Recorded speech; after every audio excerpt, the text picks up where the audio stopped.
What is up, freaks? Welcome back to Tales from the Crypt. It's your boy Marty Bent.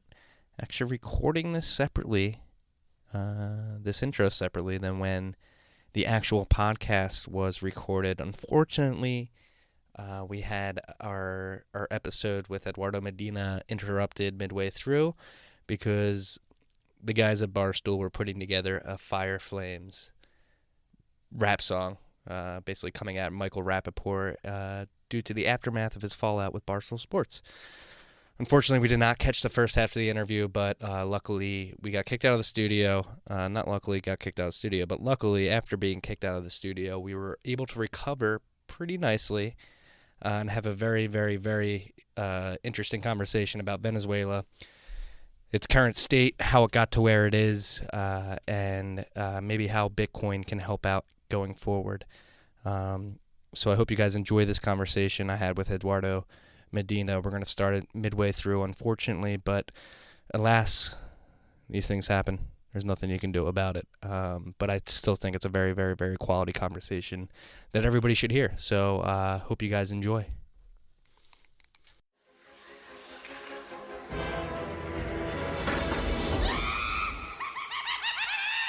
Tales from the Crypt.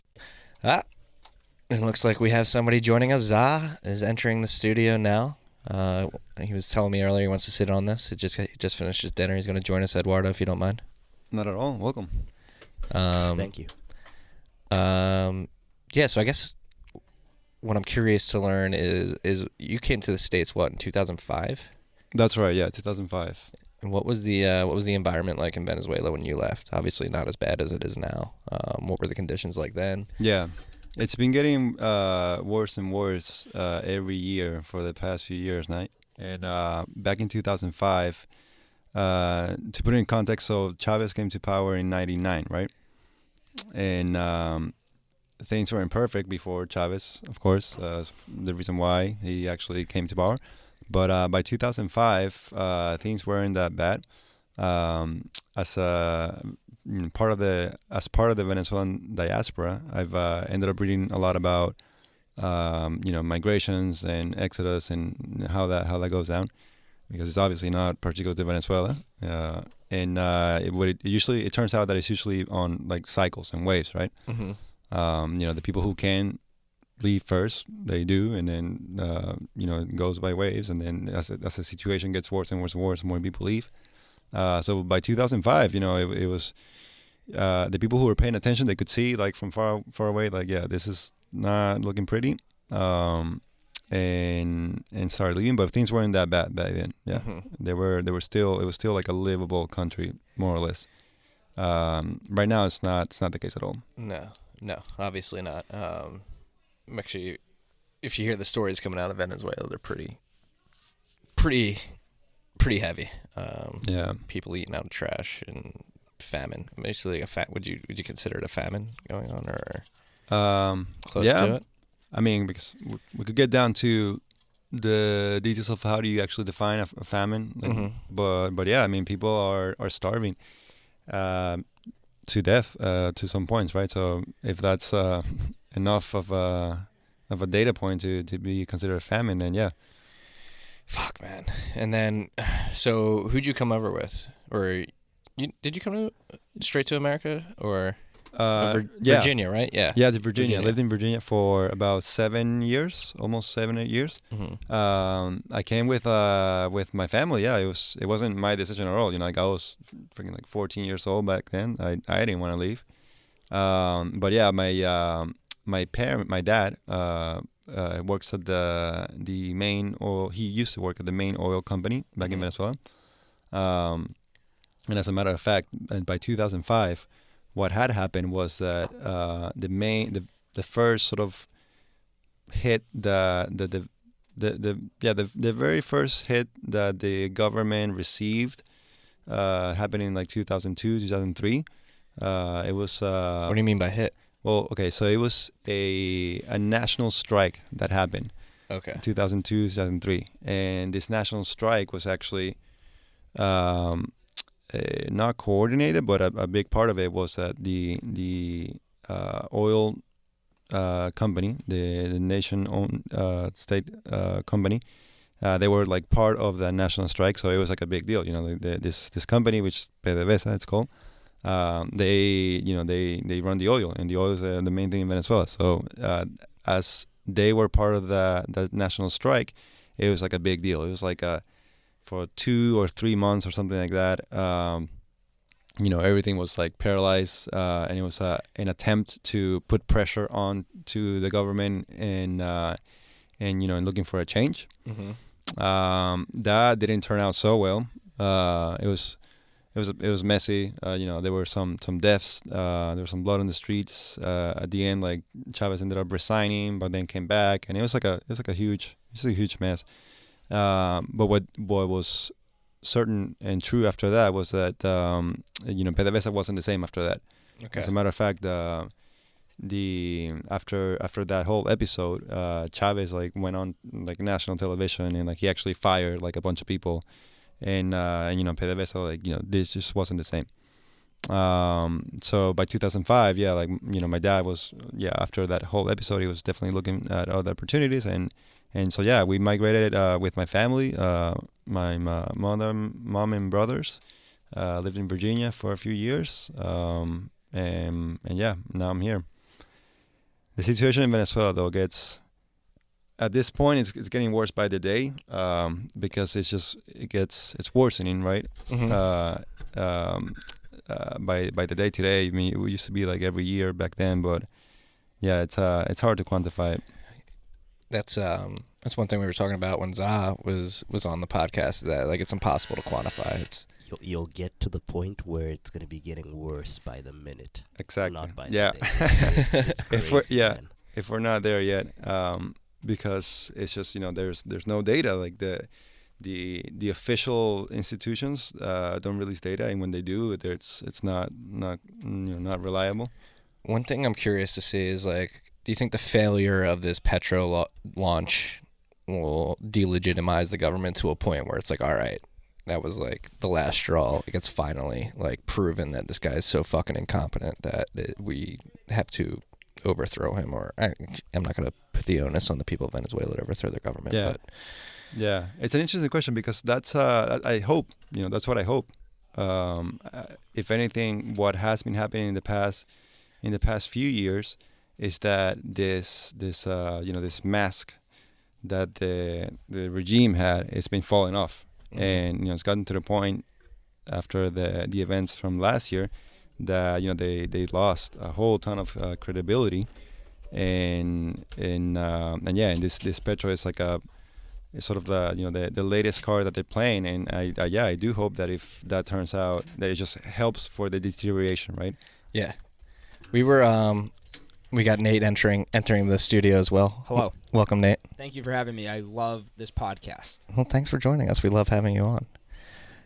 Eduardo, one thing we were talking about before we hopped on here, I was asking you, so obviously there's people that have to hold up this government in the form of an army and Maduro's sort of regime. How's the regime been holding up? Like how is the regime, like the people, Maduro's like underlings that carry out sort of his orders, how are they viewed? Has their numbers dwindled over the year? Sort of what's that situation of the people who are actually, do they get special treatment? Are they getting money on the side? Like what's going on there? Yeah, well, they've been pretty much playing the number of the strong hand, right? In usually, if you look at Venezuela's history, it's like a very a military country, right? It's all sort of being like in our DNA type of thing. And this government, it's a military government, right? Chavez was a military himself.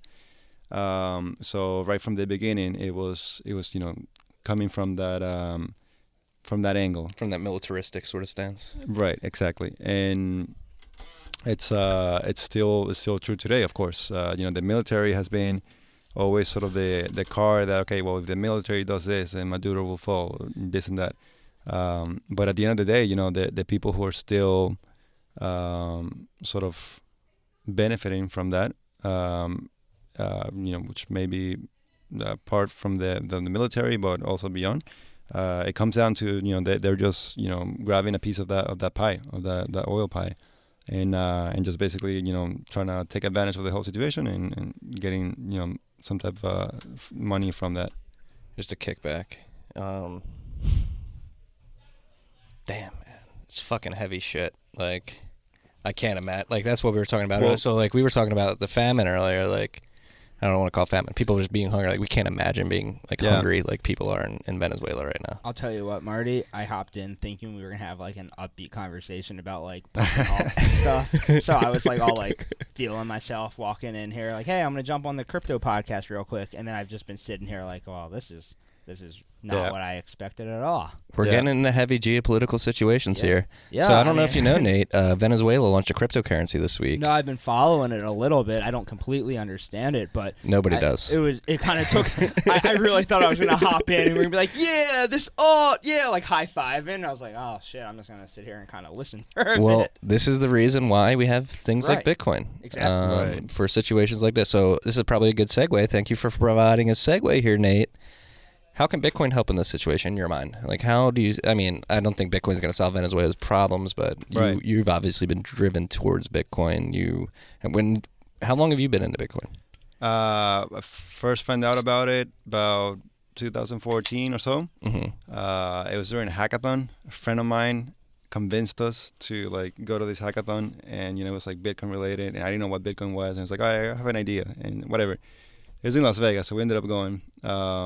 And ended up going well, and that's like when the first time I heard, okay, Bitcoin's like a thing. But I came out of that, and I sort of dismissed it, like most people do, right? Mm-hmm. I realized that it was like an important thing, like in the finance world, and like people were really into it, and that's fine. But I didn't. I sort of dismissed it, and I didn't really pick it back up until I realized that it goes beyond the potential of it goes beyond the finance realm, right? Mm-hmm. And have to blame Santi for that, and sort of the whole angle that they were coming from, like, okay, they can actually help in changing things as broad as like democracy and this and that. That's when I first found out about it, and yes, indeed, Venezuelans have also found out about it. The hyperinflation that's currently eating away everybody's savings in Venezuela. It's only natural that people try to escape that. The main thing, you go to Venezuela, let's say like 3 or 4 years ago, everybody was trying to buy dollars, and like they, you got dollars, like I'll buy you dollars. Like everybody's trying to, change their bolivars to dollars. Ever since Bitcoin, became a thing and started sort of gaining influence in the whole world, really, Venezuelans turned to Bitcoin. Of course, the Venezuelans turned to Bitcoin, seeing that it was an alternative. It was a way. They saw it as a solution, right? Mm-hmm. A way to escape the hyperinflation. And as is only normal, at first it was only the geeks and the nerds and the younger generation too, of course. Yeah. People who would mine this and that.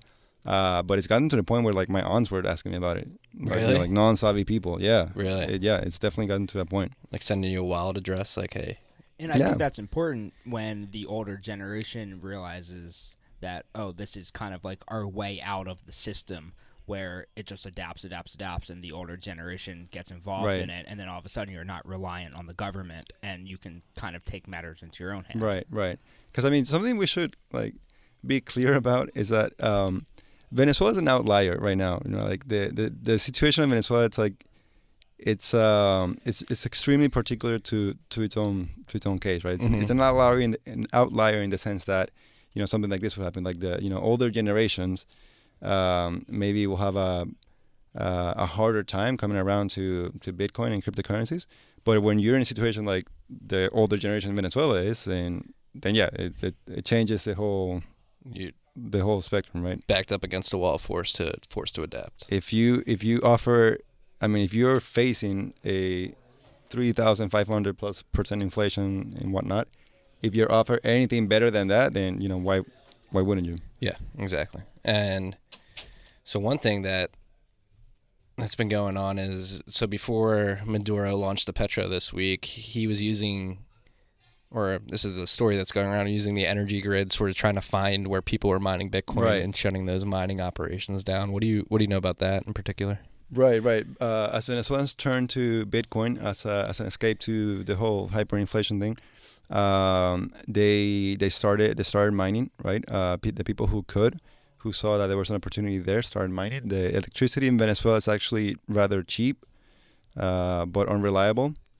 As in, you'll get a lot of light outs and whatnot every now and then. But yeah, people started mining, and then the regime caught on to that, right? Mm-hmm. And they realized that there was an actual people were actually making money there, and as it's in their own nature to try to control and centralize everything. That's what they do.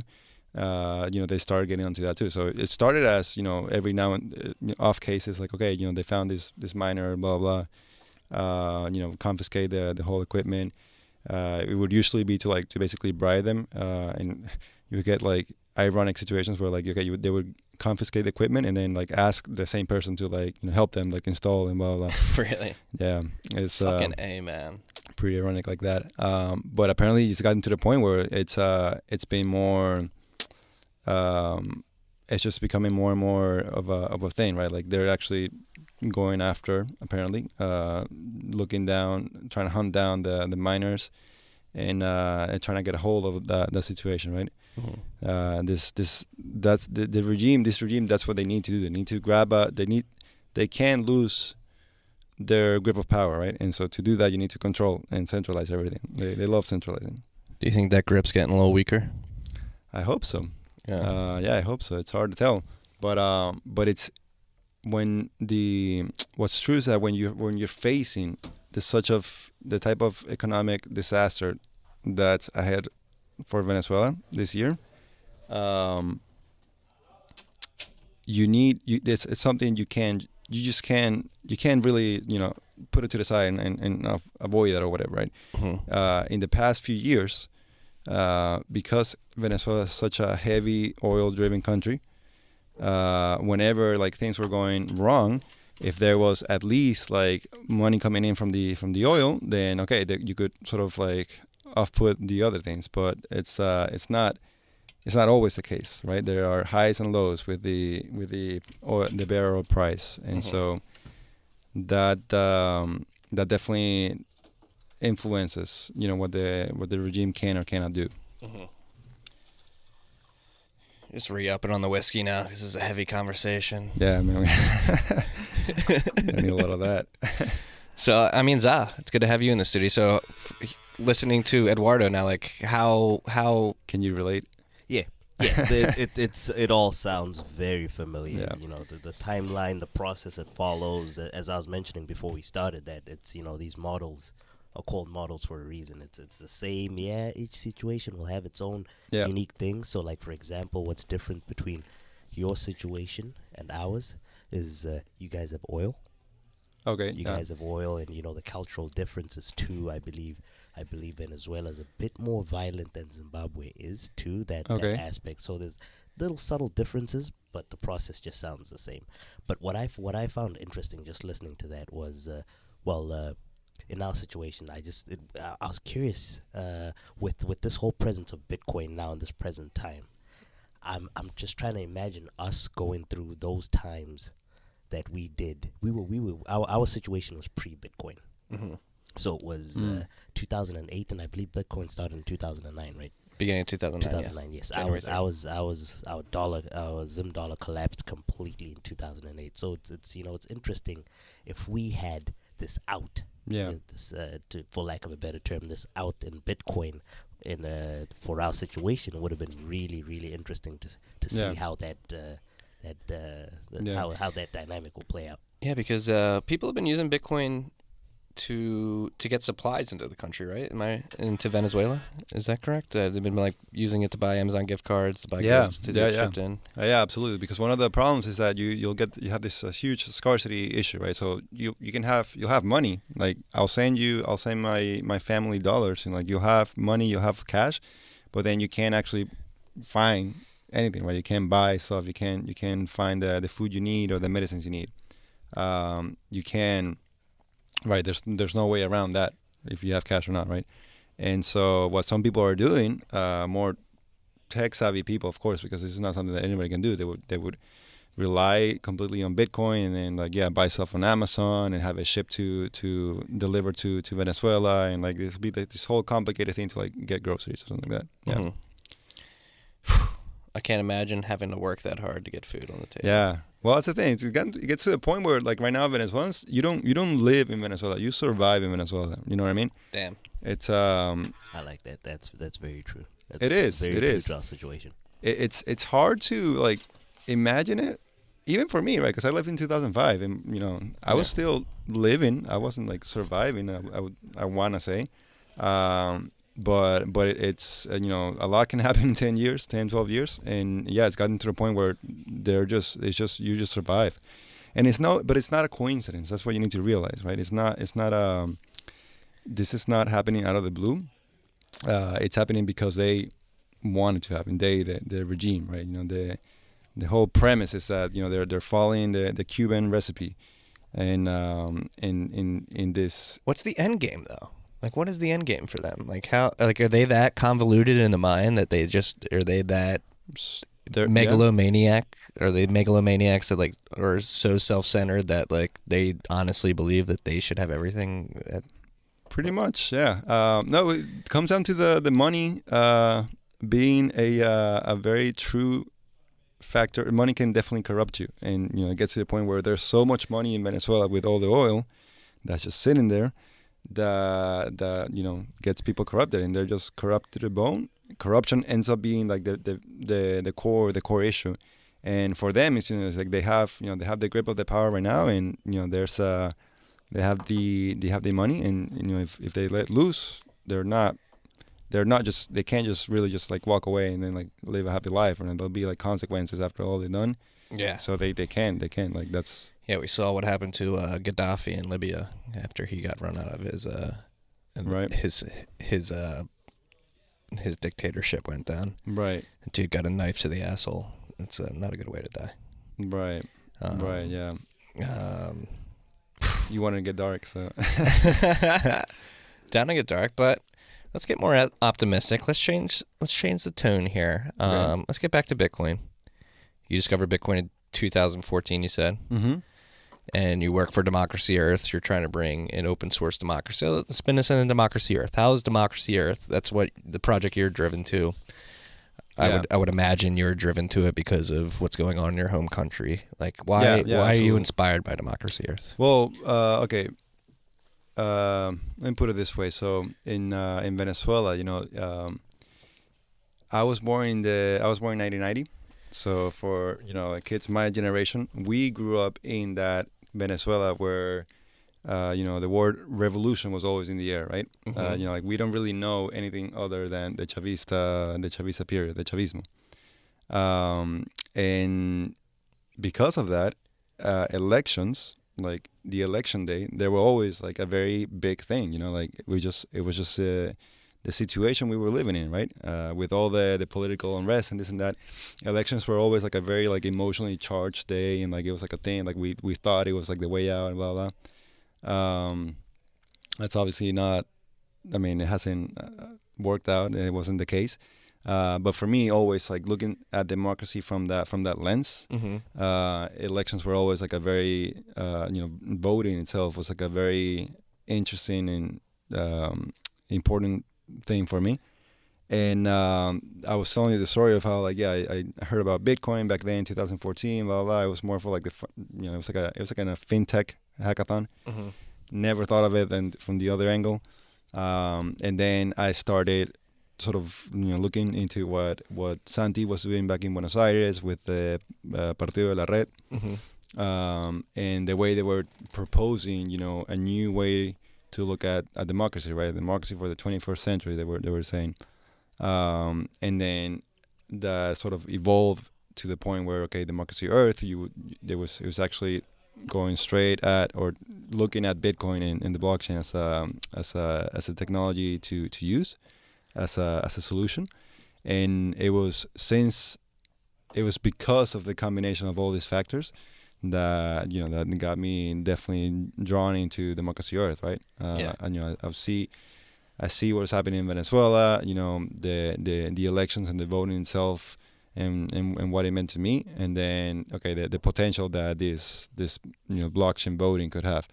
That's sort of how I got drawn into it. But it's still it's still complex, right? It's still broad. There's still a lot of work to do, and it's obviously Bitcoin. The Bitcoin blockchain itself can offer many other things as well. Mm-hmm. So I'm really just diving into that world. So what are sort of the biggest problems you guys have faced at Democracy Earth? Like, what are some of the biggest hurdles you guys have to overcome? So the Sovereign is the app itself that we have developed to implement liquid democracy, right? Can we, while we have Za in the room, can we describe liquid democracy? Could you define it for us? Like, yeah, how would it compare to the representative democracy that we have here in America? Yeah, that's a good point. So liquid democracy sits in between direct democracy and representative democracy that you mentioned, right? Direct democracy being every individual, every citizen voting directly on every issue, every topic. Sort of, the way the Greeks were doing it back in the day, in the Agora, everybody would get in the assembly and then just vote directly on whatever. On the other side of that spectrum, representative democracy is what we have now in most Western democratic countries, where every 4 or 5 years, citizens get together and vote and elect all of your power, all of your votes, all of your decisions on a person, and then that's pretty much it. You can come back again in 4 or 5 years, some countries, and then vote again. Liquid democracy is in between that. Liquid democracy proposes that we can have citizens vote directly on votes, like a direct democracy, or delegate your vote to somebody else that you trust, to vote for you. And so we want to make it more dynamic, more flexible, right? Today it's way too much. It's restricted. It's binary, yes or no, this and that. We want to make it more flexible, where you can delegate your trust to somebody else, delegate your vote, to somebody else that you trust, and have it be so that you can revoke it, if at any point, if you don't like what they're doing, for example. That's sort of what liquid democracy is. And so, to go back to what we were talking about earlier,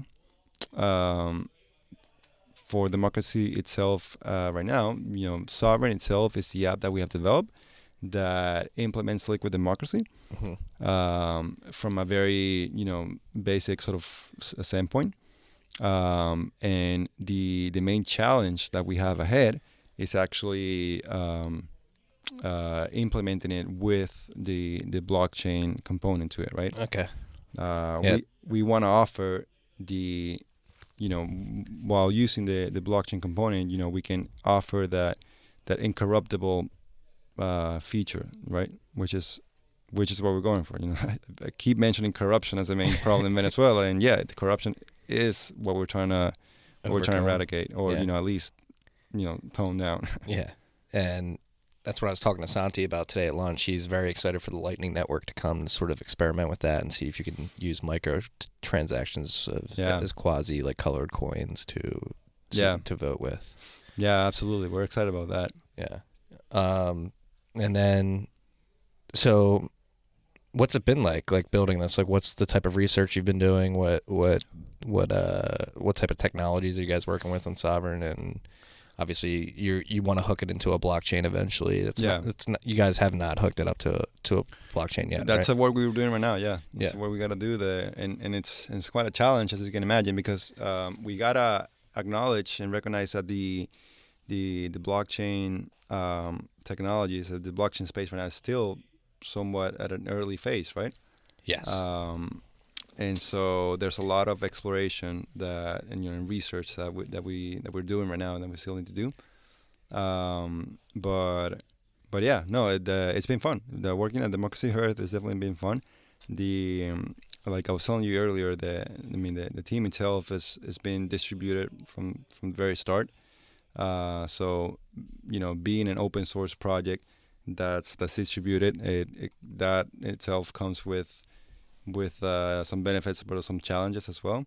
What are the challenges?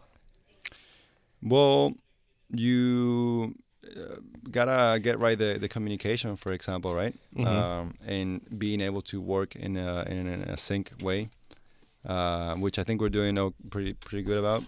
But it's not. I don't think it's the normal default for everybody. Yeah. And then obviously, open source projects have a history of having a hard time of funding themselves, right? And that's we're not exempt for that as well. So those are some of the challenges. But at the same time, it brings a lot of good opportunities as well. I mean, open source projects by nature, the way Santi said it was like if there's somebody out there in the world who truly like cares about your project, they will find you. They will find a way to find you. That's kind of what happened to me, really. Like we connected. How'd you find Santi? We connected on Twitter. I first saw like a video of him. This is when for the World Economic Forum that he like participated at once. I saw a video from him once, and I was like, okay, this dude is like, I think is talking some sense. Started following him on Twitter, and then that's when they were doing the whole Partido de la Red thing. But I was just just sort of following from the distance, and then I found out that they had moved to San Francisco, and they were doing the Y Combinator program, right? And that's when Democracy OS sort of evolved into Democracy Earth in a way. And I was living in San Francisco at the time as well, so that's how we connected. But the point I was trying to make is that because it's an open source project, like I approached them and they were like, yeah, dude, do whatever you want, That's the nature of open source projects. And so I started contributing as anyone else can contribute. And I care enough about the project that I decided to focus full time. Awesome. So that's pretty cool. That's incredible. And what are you doing? Are you doing development? Research? Yeah, development. Front end, back end. Yeah, I mean, a lot of as it happens with small organizations, small startups, you end up doing a lot of things. So it's not just development. There's a lot of sort of from the community aspect, a lot of things that I've helped with before. I have a background in education too, so I wanna help on the education side as well. But yeah, mostly development. There's a lot we need to code. Yeah. That's fucking incredible. I mean, and that's what I think a lot of people don't get in today's day and age. I've said this online. I've said this on Twitter before. It hasn't hit people in earnest yet that you can truly like learn anything online and then contribute pretty quickly. This is something that I talk about a lot in the newsletter and on this podcast, is that the pace at which technology is evolving, we can't handle it like as a species. Like it's been growing at such a pace that that generations before us are getting completely lost in my mind. Like completely lost in the sauce. Like what the hell is going on? Yeah. And I feel like the onus is on us as the younger generation to sort of catch up to the pace of change and sort of evolve as fast as these technologies are. And I'm still trying to figure out whether or not that's possible, or is it possible because I don't know if it was with you, Za, but I was talking with somebody on this podcast. I fucking remember when caller IDs came out, and that was a huge thing in my mind. And now that we have fucking supercomputers in our hand, we have the blockchain now, we have Bitcoin, we have a completely peer-to-peer censorship-resistant money. People couldn't fathom that 20 years ago. And now it's here, and now we have to live in a world in which it's here and sort of wield it to our needs and to our wants to an extent. Yeah. I think it's the right mentality to have, right? To try to have what they call a growth mindset, right? And be adaptable and flexible. Because, soon, I don't know if you know, but soon we will be the old. Soon. I'm already feeling old as fuck, dude. Think about it. Somebody born today, 2017, 2016, this is the worst piece of technology I'll ever see, right? And happens.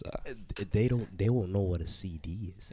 Yeah. Which is incredible. It's crazy. That's not even a cassette tape, a CD. Yep. Yeah, when's the last time you've seen a DVD? Exactly my point, right? Everyone just Netflixes whatever that is. Yeah. Been a while, yeah. And and for us, like, I think we all grew up with the internet, but the internet itself was the same thing, right? Like, for the people who were pre-internet, right? Like, they were probably saying the same things we were saying right now. I don't know. For example, I heard a story once of I heard a story once of a Cuban. This was in a different podcast, of a Cuban who was also migrating from Cuba, and the country that he went to was Venezuela. And in my mind, I was like, dude, like, why don't you pick a better country? Like, you're going, you're not really making a change. But what was interesting is that in this podcast, he said that Venezuela was like, it was better, it was okay. And the point that he was trying to make is that in Venezuela, he had internet. He could access the internet.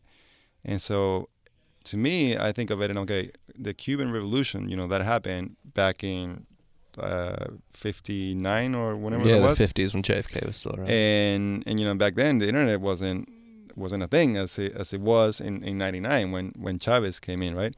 So that's like one difference between like Cuba and Venezuela, and both of the revolutions that happened.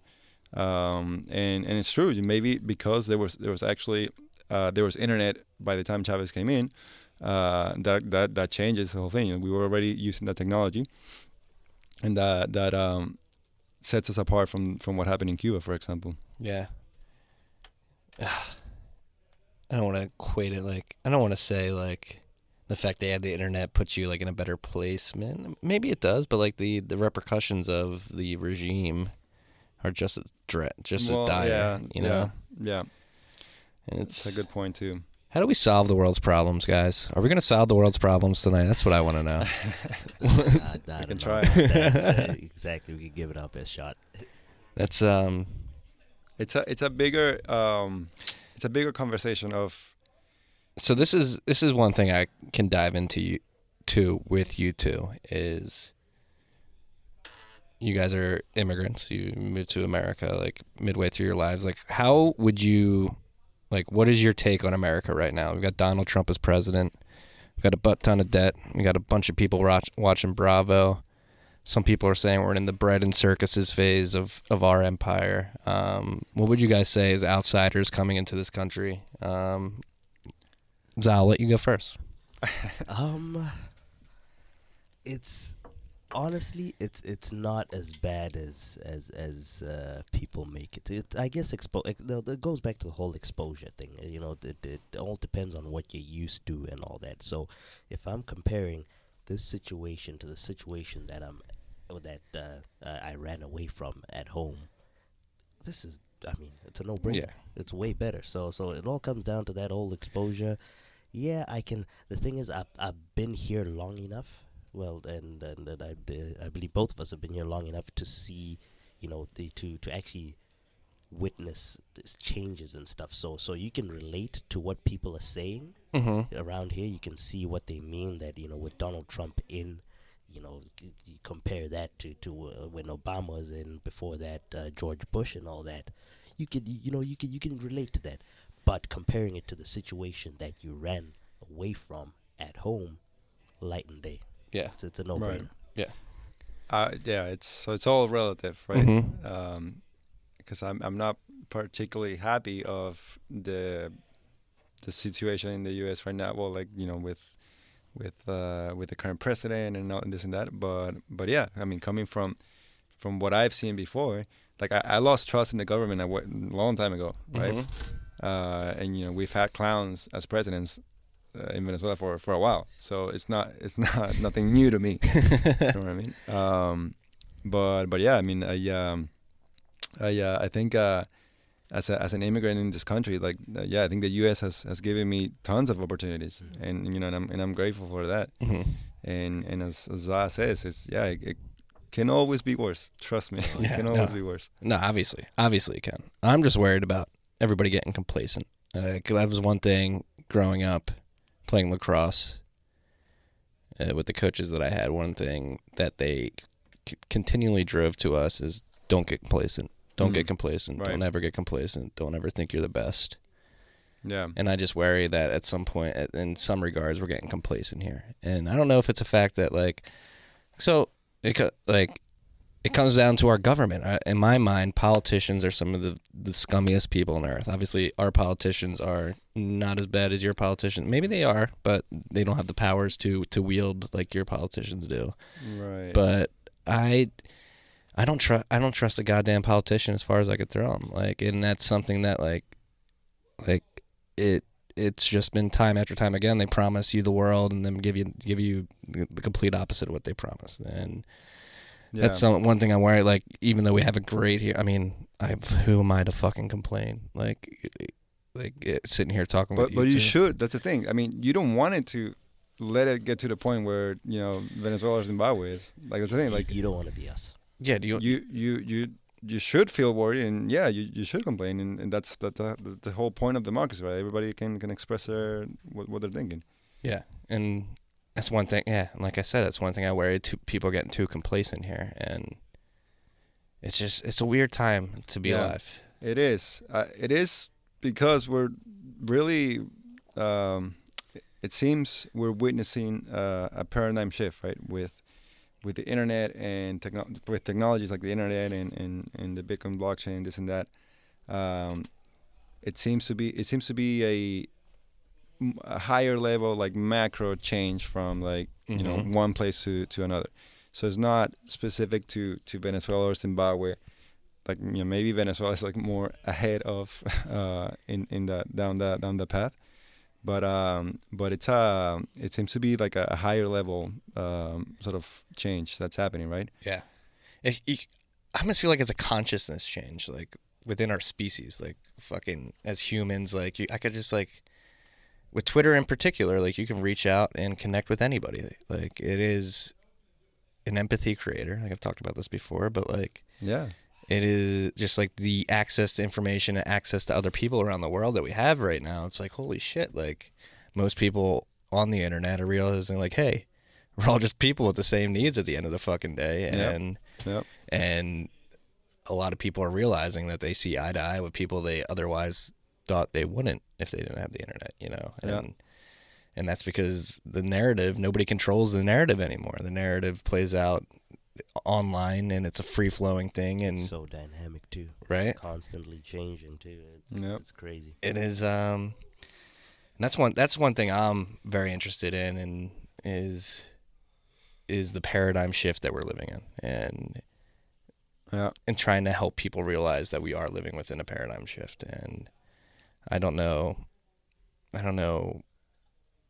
how to express it at times. Like it's hard to put it's hard to put words to, it's hard to produce words to explain it, because it's just like, to me it's like a feeling. It's like I can almost like fucking talking with you guys, like meeting you guys and talking about these problems is like I mean like we connected over the internet, right? We connected over Twitter, so it is empowering. It's very, very empowering, and I think we're still trying to figure it out, like what this all means. But again, like the kid who was born in 2017, like they're growing up in this, so for them it's gonna be a given. And we can turn this back to Bitcoin. Like, so they're born in a world that they've never lived in, a world where Bitcoin didn't exist. Like, how do you think that's going to change going forward? Like, in Bitcoin in particular, like, how do you see it evolving if it succeeds? Like, what do you think it could do, like, to change the world? Like, what potential does it have to change the world? In what ways? I think, throughout history, it's what we've seen is more or less the same pattern. Like when a technology comes around that's orders of magnitude better than what's available, it'll eventually get accepted, right? It'll eventually it'll become mainstream. Mm-hmm. So again, for the kids being born in 2017, this year, 2018. 2018. Right.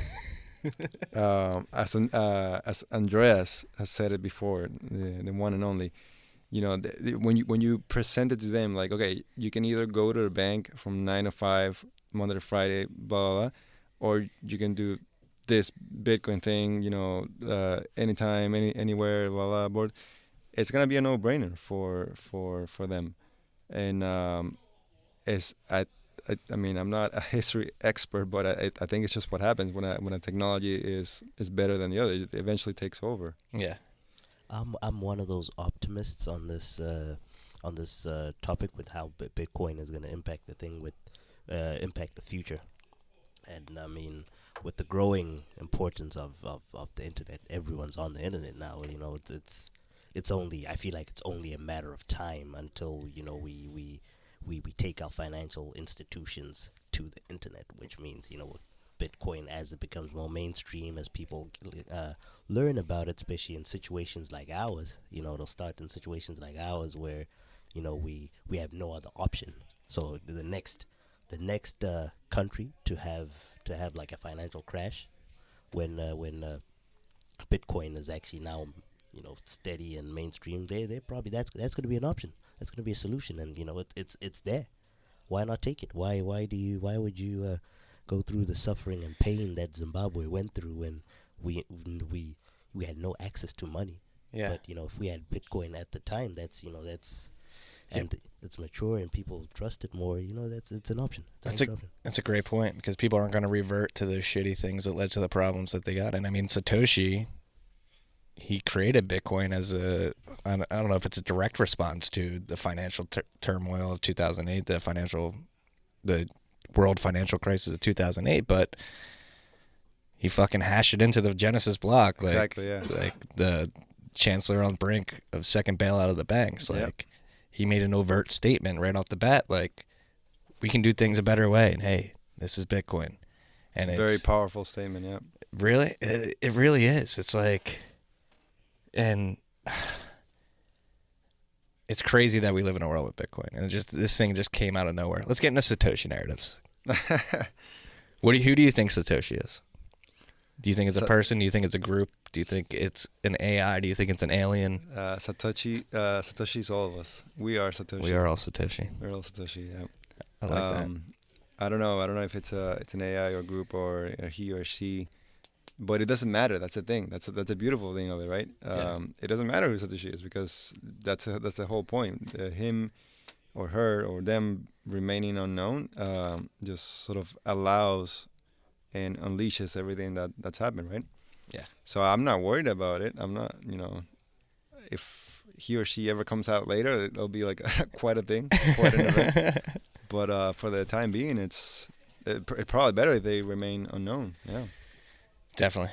And that's one of the things I've been talking a lot recently, is the narratives, and I don't think anybody's ever going to beat the Satoshi narrative. People get really religious and really... Like religion, right? Yeah.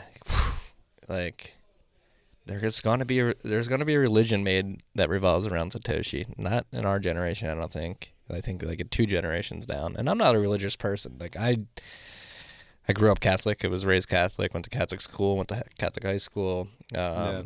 Same here. I mean, believe in the golden rule, all that. I don't really agree with the church at all, but in sort of their hierarchical structure. But I will concede that throughout history, humans have developed these religious narratives around things like the resurrection of Christ, the Immaculate Conception. Like, Satoshi just dropping Bitcoin is similar to the Immaculate Conception in my mind. Like, and I can see generations from now, humans building a narrative around this airdrop of Bitcoin on a mailing list. Well, we humans like stories. That's I think by now a truth by now, right? If you want to get to the I fucking love stories. We are brain wired to like stories. That's how we work. If you want to get into the Yuval Harari narrative, right? Stories are what drives us, and it's just how we work.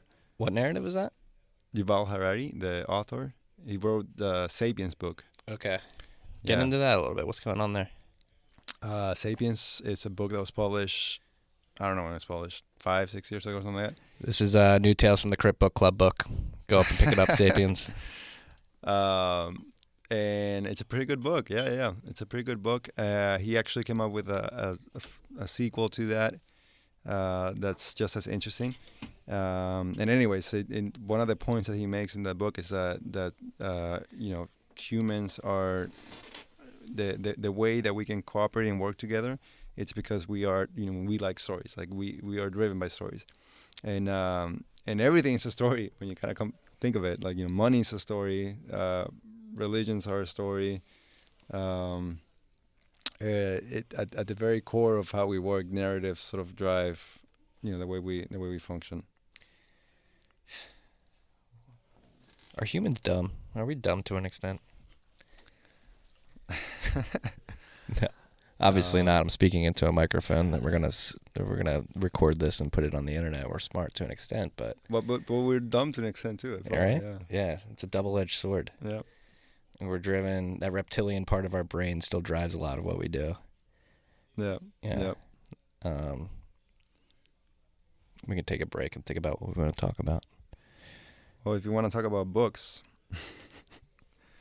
I know you like The Sovereign Individual. I like The Sovereign Individual. You want to get into that? Yeah, why not? I mean, because I think it's directly related to a lot of things that we're talking about, right? All right, let's jump into it. What do you want to talk about with it? Like, do you want to talk about like how? So one of my favorite themes in The Sovereign Individual, they predicted Bitcoin on page 25, Revenge of Nations. I can probably read it verbatim to you, but I've done that too many times. And the big theme throughout the book is the subject of the logic of violence and the fact that when you get a money that's cryptographically secured and distributed, that is not centrally dispersed, you give power to the sovereign, to the individual, to withhold money from governments trying to collect taxes. It's a heavy thought. People cannot even fathom like withholding money from governments. And that is what Bitcoin, like it or not, that is probably the biggest innovation that from a monetary perspective that it provides, is that you can withhold your money from governments to an extent. Right. Yeah. And that's the reason why I even bring it up is because I think it's definitely related to everything we're talking about, like this whole like paradigm shift of with technologies like the internet and Bitcoin, how it changes how we can organize ourselves as a society, how we can do things, and I think it's something to pay attention to for sure. So what else in The Sovereign Individual interests you? Dude, well, they go hard at the whole topic of nation states, Mm-hmm. and how they see that that can change, that can evolve, right? And obviously that's my guest last week, J.W. Weatherman, he argues that the nation state died like 30 years ago when cryptography became mainstream, and we're just waiting to realize it. That's a good point. So let's dig a little deeper into that. Like, what is the transition from a nation state world to the sovereign individual world? How would you describe that? I mean, it's obviously kind of complex, and it's not gonna happen overnight. No. It's gonna take time, but at the end of the day, you can look at it. I think in the sovereign individual, like, they look at it as if you look at a nation state as an organization, as a company, Mm-hmm. Where the customers can have control, right? I think that's the way they put it. As of right now, the nation states have control because they actually own the currencies and this and that, and they're supposed to provide for security. But as that changes, as something like Bitcoin emerges, and now there's a sound form of money that we can use that's not tied or related to a government, then things start to change, right? Then maybe, okay, we can think of ourselves as customers, and we can demand to the government this or that, and they're just innately start losing power. At least on paper, right? This is I don't know. Like we don't know what the fuck is gonna happen, but at least on paper, they just start. They're gonna start becoming more and more irrelevant. Yeah, and that's like I've got a troll on Twitter, Shaft Gunk. Shout out Shaft Gunk. He's a incredible Twitter name. I appreciate you, Shaft Gunk. I don't know if you're listening to this. You're probably not. But his big thing, he's like Bitcoin's gonna fail because these governments are just gonna come after you guys with guns. Like you're shit out of luck. Like it's a nice little pipe dream you got there, but at the end of the day, these governments got arms and they're gonna use them. That's the scary part. That not the guns thing is that they still have more of the control as to the success of Bitcoin. Like for example, as I think you mentioned earlier, that they were looking at the energy use in Venezuela and targeting the miners and stuff like that. So they still have those ways of trying to shut it down, which is I find it scary. Yeah, I find it really scary that they have that. Yeah, and I don't know, but at the end of the day, there's people in the military are people too. Like that's another interesting topic we can get into is politicians and people in the military owning things like Bitcoin. Like at a point, like it is in their best interest to vote and to act in a way that makes Bitcoin succeed to an extent. So this is something where you can sort of Trojan horse, like Santi likes to say, you can Trojan horse like an idea into a corrupt structure, and maybe that idea is so strong that it holds on that those people are more willing to fight for that idea than the pre-existing structure that they worked for. Yeah. Maybe. I mean, it goes back to the point of, if there are two things on the table and one is orders of magnitude better than the other, eventually, it should win out. But that's the thing. It takes time, though. It's not going to happen overnight. It takes a lot of time. That's another thing I harp on here is patience. People need to exude some form of patience. Yeah. You're asking for a lot, Marty. Human beings are not patient. You're asking for a lot. Yeah. Even though but it's true. It is. And that's what pisses me off a lot about the space and the cryptocurrency space in general is that people are fucking impatient. It's like, I want everything out of the box, like to work how it should work. I need a world computer right now. It's like, Doesn't quite work like that, right? No, it doesn't. It does not. Trying to think, where else do you guys want to go? Well, but so to circle back, we started out talking about the Petro, right? Mm-hmm.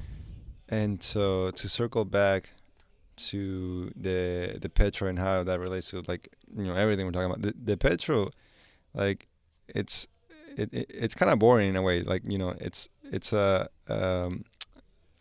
desperate regime trying to play their cards so they can sort of hold on to power.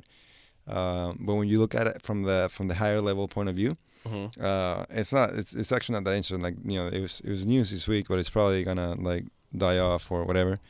And what's more interesting is sort of the macro level. Like, okay, what's actually going on, right? Like how Bitcoin and crypto space in general, cryptocurrencies can actually influence and impact the geopolitical landscape, on a global level.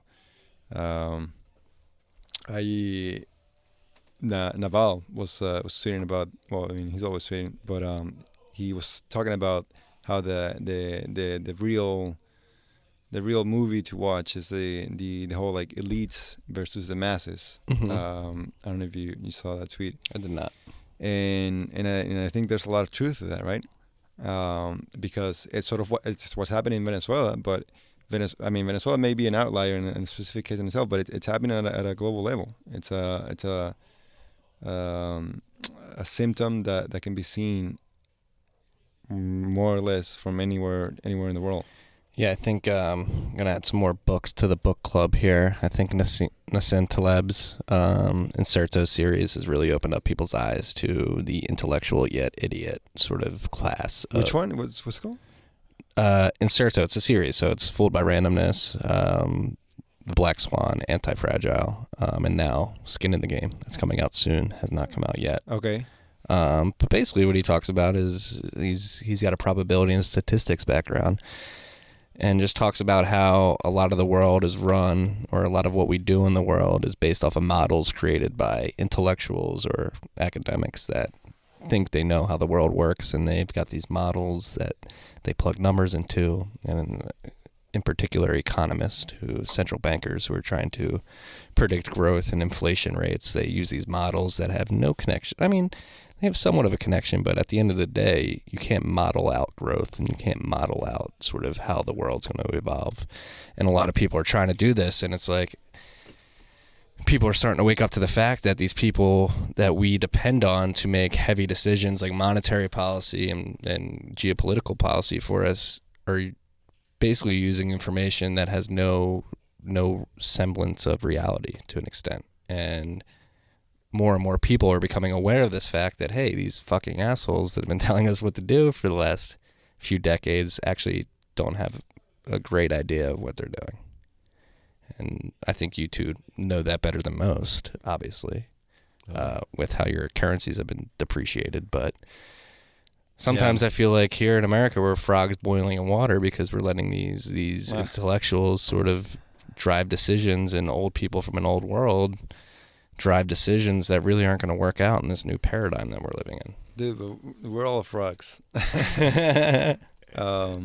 In Venezuela, I mean that metaphor is quite powerful. Really, if you think about it. Why is that?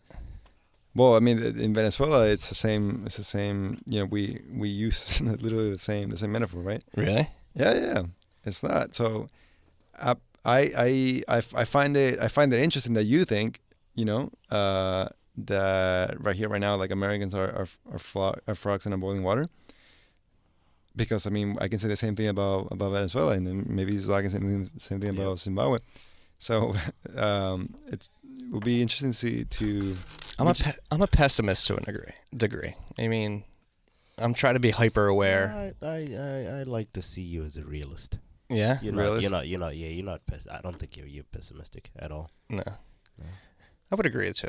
Actually, I'm going to turn that and completely contradict what I just say. I would say I'm an optimist, but I am trying to be a realist to like help people recognize, like, hey, motherfuckers, we should be paying attention to this shit. Like, you cannot be growing your monetary base from $800 billion to $4.2 trillion over the course of 6 years. Like, that's just unnatural, and it does not bode well for the future generations. And let's say this: you're 27. Yes. I'm 26, you're 27. Yeah. Like, we're all the same age. We're the average millennial.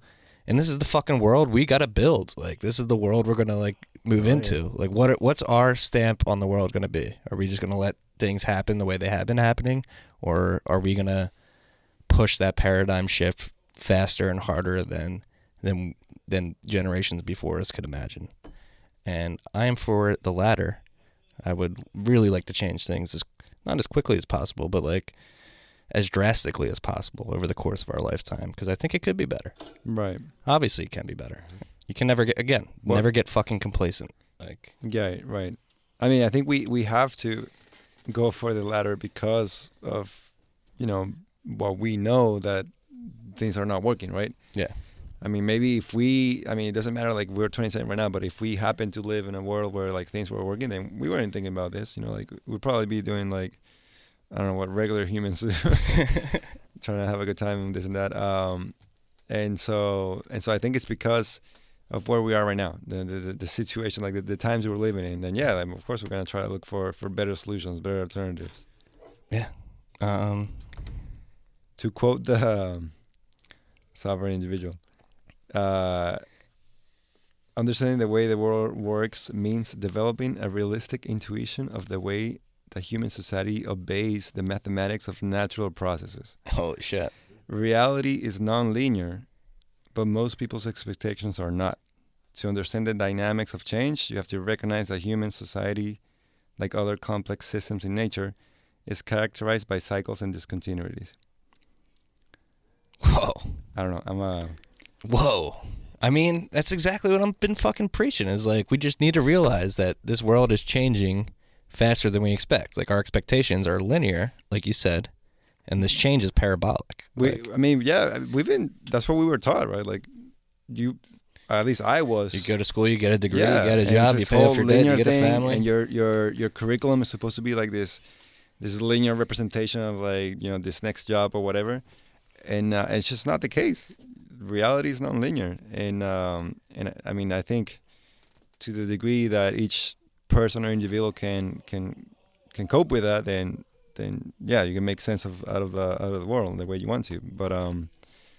But it's just you know, the facts. You know, it's what we're presenting today. Like with the internet and Bitcoin and everything changing so fast, the acceleration of technology, right? Being so fast.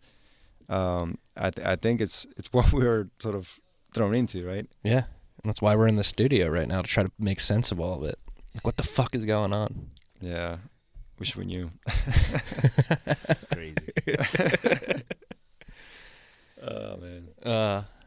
So where are we right now in this podcast? I'm getting a little lost in this. I'm fucking drunk. I don't know about you two. That's what do you got in that book right there? Eduardo's got a notebook open. He's got some notes down. I know you want to talk about something. What's in there? Just some notes that I took. You know, some preparation for this. Mm-hmm. But no, I think we've hit most of the points. We're talking about Venezuela and sort of the contextual history of, you know, why Venezuela is where it is right now.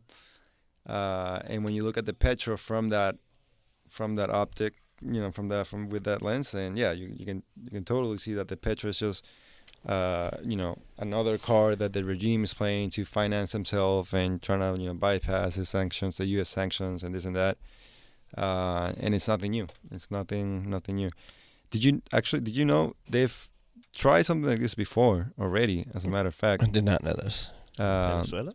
Yeah, but this was pre-Bitcoin. I don't know when it was exactly, but I'm pretty sure it was pre-Bitcoin. It was a coin called Sucre, and it was a digital coin that they try to, like, you know, make happen between a specific number of countries. And so, you know, they've been thinking of, you know, ways to scam their citizens for a while now. Get away with and for a while. But again, Bitcoin's like this, you know, huge train coming down the road, right? So nobody can avoid it. It is. That's what Santi and I were talking about today at lunch. Is like Bitcoin is a living organism that is just basically, it's contracting out humans to make it stronger to an extent. So people, humans are, they are. I like that. And the way you do that is you create an incredibly perfect incentive system with the way the game theory, the mathematics, the economics work out when it comes to these miners competing for Bitcoin. Like, Bitcoin has literally entered the world and, like, contracted humans to keep it alive via mining. And humans will do this because we're inherently greedy or ambitious, whatever word you want to use, and we want to get ahead. So the idea that, oh my God, if I plug in this fucking miner to the wall and it can produce money, it could potentially produce money in the form of Bitcoin. Like, a lot of humans are going to join that race to win that Bitcoin. Humans like that story, right? It's a great story. It's a great narrative, and that's what. It sounds like something that Santi would say. Yeah, it's a living organism. So we were talking about Ralph Merkle, who basically started the discovered the technology that would eventually lead to Bitcoin, which is Merkle trees. And I don't know if that's the only technology that would lead to Bitcoin, but it's one of the core technologies, Merkle trees. And basically he described Bitcoin as a living organism that, because it's geographically dispersed between many people, like, it can never die. Like, you can it's like the Hydra, you can cut off one of the heads, six more will grow in its place, and it's copied across many computers across the world, and the network's only getting stronger as more and more computers join to mine for it, and it's getting it's the Lindy effect. Every day that it survives makes it more probable that it will continue to survive going forward. Yeah. Wasn't he the one who said that there could be like a nuclear war or something, catastrophe? Yeah. Cockroaches and Bitcoin survive. Right. We humans could die, but Bitcoin could instinctively keep on living. Yeah. It's definitely here to stay, I feel, because the purpose, you can see the purpose. You can see it, you can see the purpose that it serves. And especially coming like from countries that went through, a monetary crisis and are exposed to corruption. It's there to solve that. So I personally think as soon as it'll take time. I mean, it's young, 2009. That's 10 years. People will hop on board, and once people are on board, that's I wouldn't be surprised if someone came up to me and said, in 50 years from now, Bitcoin is gonna be the U.S. dollar of the world. I wouldn't be surprised, to be honest. I would not be either, and that's the one thing that sort of, I don't want to say it freaked me out, but like it was a big eye opener last week. The dude I was talking to is like J.W. Weatherman. He's like a hardcore cypherpunk. Like he's been working on technologies like Bitcoin for years in the computer science and security world, and he was like, it's gonna happen faster than we think. He thinks it's gonna, like, I was like, maybe 10 years, like it'll be somewhat mainstream. He was like, it's gonna happen a lot faster than we think and we can fathom. Yeah. And I can see that to an extent. Like, so what is Bitcoin at the end of the day? It's a hedge against a global monetary meltdown, and nobody knows when that happened. It's going back to Nassim Taleb. Insert a series, part of the book club too. We're gonna get a book club list. Don't worry, people. But what he talks about is in that book, The Life of a Turkey, like making it like comparing black swan events to the life of a turkey, like before Thanksgiving. So the turkey will live, and each day it lives, its life gets better and it gets more comfortable until the week before Thanksgiving, and then all of a sudden gets its head chopped off and it's not living anymore. That growth and contentness and happiness stops abruptly and immediately goes to zero. And that's sort of the way these systems are going to break down. Like, it's going to seem like it's getting better. The stock market's going all-time highs forever, and then one day something happens. Don't know what it is. It's probably mass loss of trust in the system, but it could just gets its head cut off one day. And it's pretty intense. It's very intense, but these are things you have to worry about and sort of take into consideration, I would argue. Am I a pessimist or am I an optimist? I don't know. I think I agree with You're realistic. Yeah. I watched that video that you shared the other day of how they were talking about Bitcoin from like the generation point of view of like what has happened. Tom Lee's video. Yeah, from that one. Yeah. And I think he explained it pretty well, right? Like yeah. It you look at asset flows across time. Like, it's pretty crazy how they line up with. Like, we are the average millennial. Like, right. And then he was talking about, like, what, like, for somebody from, 25, 35 or whatever, like, they start investing. And, like, okay, so for somebody right now, like, where would they invest? Mm-hmm. It's going to be crypto. Yeah. Especially after you see the gains that people got last year. Like, you're talking about 10,000% gains in 1 year. Like, how could you avoid that asset class? Like, right. And it just makes more sense for us at a young age to dive into these assets because we're able to take bigger risk at this age because we have more time to recover, like, an extent. Like, if we get blown up before we're 30, right, you still have enough time to build sort of a nest egg before you retire. That's even possible. But we can take the bigger risk, and I think we are taking that risk, and I will continue to take that risk until proven otherwise. Right. We have the age factor to our advantage. But yeah, no, it's interesting because at the end of the day, there's always going to be a risk. Of course, there's always going to be a risk, and we don't know. Nobody knows exactly what's going to happen, but that's the name of the game. You gotta risk it. Gotta risk it for the biscuit. And we're about 2 hours in here, I think. Unless you get really? I think so. It's 8:07. But we could rip a 3-hour guy. It's interesting. I'm really enjoying this listening. I mean, I could talk about Venezuela all fucking night. The similarities. If you really want me to, go. Tell me what do you want to talk about? Just go. No, I mean, what were you saying? The similarities, what? So the similarities in the story is incredible. Yeah. It really is. Between Venezuela and yeah. When I was listening to your podcast, man, I was like, I've heard this story before. But the Bitcoin is. I don't know what it's gonna do for your situation. To be honest, it might It's interesting, yeah. It's the cryptocurrency aspect of it. I feel is it's probably gonna prop your regime up. I feel like Venezuelans, you need to take advantage of and I don't mean any offense by this, but anyway, by the way, sorry. You need to take advantage of the whole the rise of the populist movement. Okay. And take this is the time. You've seen it before. You're seeing it now. We've seen Italy and it's all through Europe, the Middle East, and all that. Capture that and get rid of these guys, because we Zimbabwe have actually just gone through that too. We just toppled Mugabe last year right towards the end of last year. So get rid of the people currently in power. Yeah. Who sort of rose up because of the whole populist movement as well. Actually, yeah, they did. Maduro, right? Maduro, he did come in through. Yeah. Well, dude, Maduro's just a clown, to be honest. But yeah, like if you go back to Chavez and when Chavez rose, and I mean it was it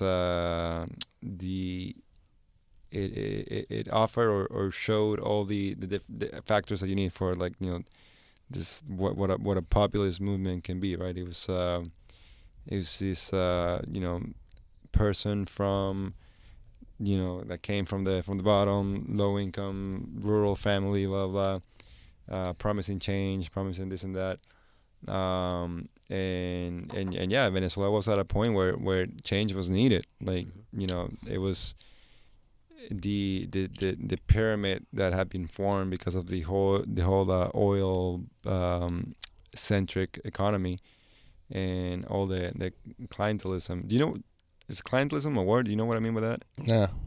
What is that? Clientelism? Climate? Yeah, no, clientelism. So as in clients.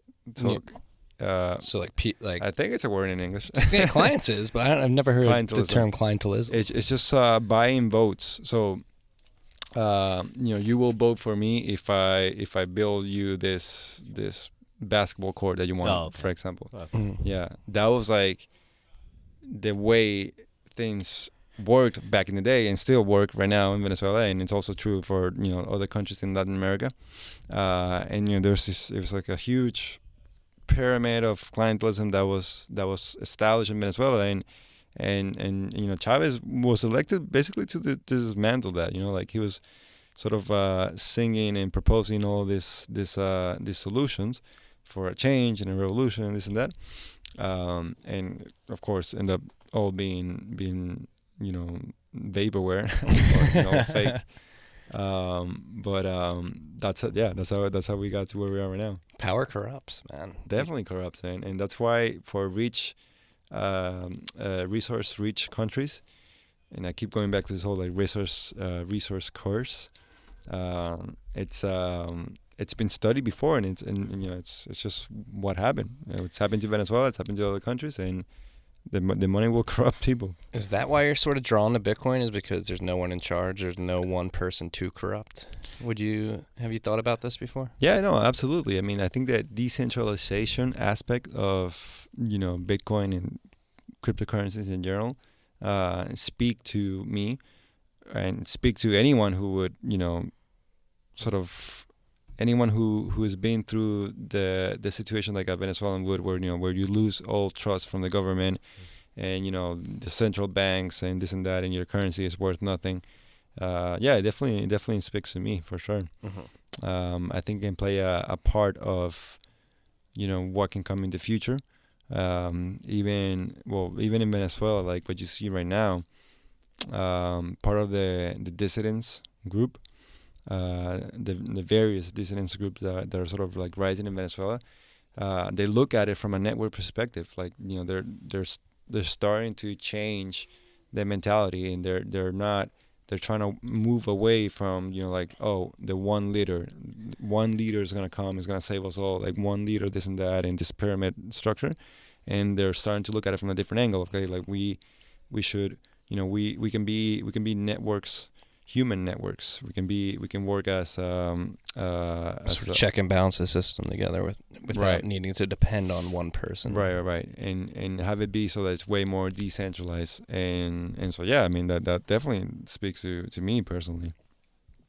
Damn. Fuck. There's so much. There's so many problems to solve. And there's so much to do. Exactly. That's why it comes back to the patience, right? Like, yeah, I mean, there's so many problems to solve. There's so much work to do, and it's not going to happen overnight. You got to keep working hard. Well, all right. I think this is a perfect segue to a wrap-up sort of exit question is, how do we, as individuals, like, how do we work individually towards this goal of, like, a distributed network? Like, what can you do what would you advise individuals to work towards to help make this reality become true? Or help this idea become a reality, excuse me. Well, I think to start out, it's realizing that, yes, as an individual, like, you can have a say. You can do something about whatever it is that you care about, you know? Mm-hmm. In my case, for example, becoming involved with Democracy Earth, it ended up being a matter of, okay, you know, like, I can do something about democracy, you know, like, as an individual, I can provide. I can put my little grain of salt. And so just taking that first step of, like, actually acknowledging and realizing that, yeah, like, as an individual, you can do something about whatever you care about. It's an important step. And then it's really a huge, or yeah, it's a long learning road to. I mean, at the end of the day, right? Nobody really has all the answers. Per se, like, nobody really has all the answers, like, on a personal level, but on a collective level, we can hopefully figure stuff out. So once you realize, okay, like, I can do something about this, then you start connecting. You know, that's what the internet is for, and, you know, that's what, you know, you can learn online, and you can do this and that, and then just try to connect, and, you know, find the people that are out there, you know, sort of working for the same goals that you're working for. And then work together. I mean, but nobody has the answers. Like, that's all the work we need to do, right? That's the stuff we got to do.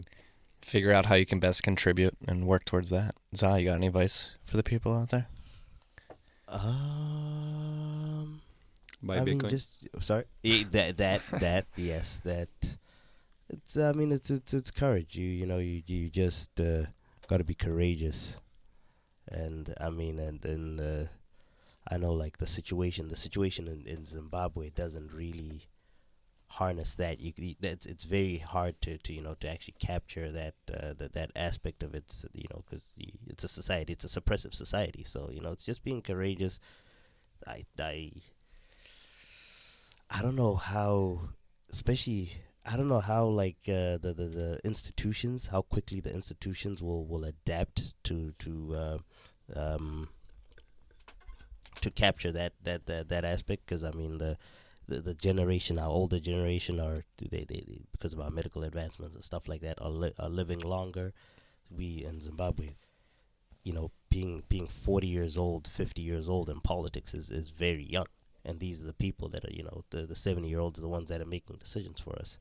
So yeah, it's just got to be courageous, and as you mentioned, the patience aspect too.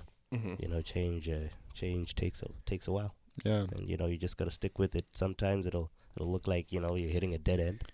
Actually, most of the time it'll look like you're hitting a dead end. But, you know, as most people that have been able to succeed, you know, they have similar stories. They'll tell you that, you know, there was a point where I thought that this is where I capped out. Yeah. But I kept with the program, and was able to overcome. So just being courageous and patient. Courageous, patient, and persistent, I would say. And persistence, there you go. Persistence, just keep going. Gentlemen, this has been an incredible conversation. Yeah, it was great learning Thank you for letting me sit in, by the way, unannounced. It was great, really, hearing about the Venezuelan situation. It's completely... Dude, I want to go to Zimbabwe, man. You should. I want to go to Venezuela too. Maybe not now. Maybe give it a few years. But yeah, I feel like there's a lot in common. Yeah, I met. I was in Florida before this. I was in Tampa, Florida, and actually a couple of my very close friends were Venezuelans. There's a lot of Venezuelans in Florida. Yeah, Caracas, and I forgot one of my former housemates. She's from the second city. I forgot what it's called, but I remember it's the second biggest city. Yeah, there's a lot of Venezuelans there. Yeah, no, there's a lot. So I'd love to visit. All right, we'll make it happen. Yeah, there we go. We're doing maybe we can do a content trip. Well, let's do it. Eduardo, Za, and Marty travel the world. There you go. Go to Venezuela, Zimbabwe. You want to come with? I'd be down. Me hablo muy poquito español. I don't speak. You don't speak Shona. I don't speak Shona. I'll teach you. How many languages are there in Zimbabwe?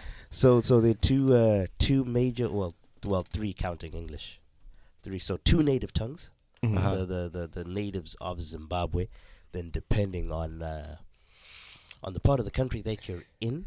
Mm-hmm. So depending on which country you're bordering, you might get a little bit of the Botswana lingo. If you're on the west side, on the east side, you might get a little bit of the Portuguese aspect from Mozambique. South Africa's influence, the south, and the north is the Zambian influence.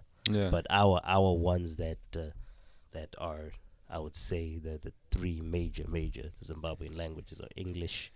Shona is the one that I speak. That's my major one. And within those languages, too, there's dialects. So yeah, it's spoken differently and all that. And yeah, Ndebele the third. Hey, we aim to teach people here at Tales from the Crypt, and you just learned about the languages of Zimbabwe. There you go.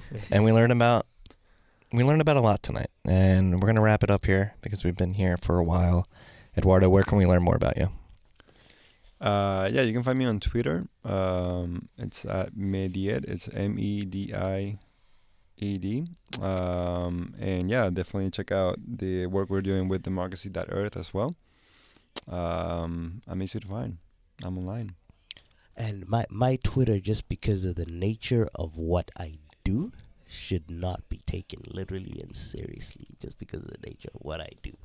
So, but if you're with me, conversation, person to person, that's when you'll actually learn a lot about me. That's why I love having you in the studios, because I get to learn about you. Yeah. Where you came from. Which my persona on the internet is completely different too. Yeah, I still love that persona. I mean, yeah. But is that intentional? I'm an entertainer. Yes, it is. It is very intentional. It is very intentional. Yeah. Yeah, I know a lot of a lot of the fans might not listen to this, so I'm not really disappointing that many people. And hey man, I'm trying to pitch this to Dave. All right, every Barstool fan should be listening to this. You should be listening to Marty. You should be. No, it's good stuff. You'll learn actually. If you want to know Za, listen to Marty. That's where Za will actually come out. If you want to know the midget Zimbo, then follow Twitter. Nice. Yeah, it's been a great time in the studio here on this Friday night. We literally crushed half that bottle of whiskey. I think we're all 3 sheets to the wind right now. You can find me at Marty Ben on Twitter. If you like this conversation, this ramble that we just had, please subscribe, rate, review. Let me know if I'm doing good, doing bad. Share it with your friends looking to get into the space. Subscribe to my newsletter, Marty's Bent. You can find that link on my Twitter bio. And that's all we have for this week, freaks. I hope you guys learned a lot. I hope you enjoyed it. Peace and love. No, thank you. Thank you for letting me. That's fun, man. Great pleasure, man. It's so fascinating. Yeah. It's incredible how because my brother tells me this, that a model. I have a finance background. Okay. Finance. My academic training is in finance. Yeah. My brother tells me that a model is a model in every type of thing. And yeah. I'm a believer of a model is a model to an extent, but my brother. I don't have an economic background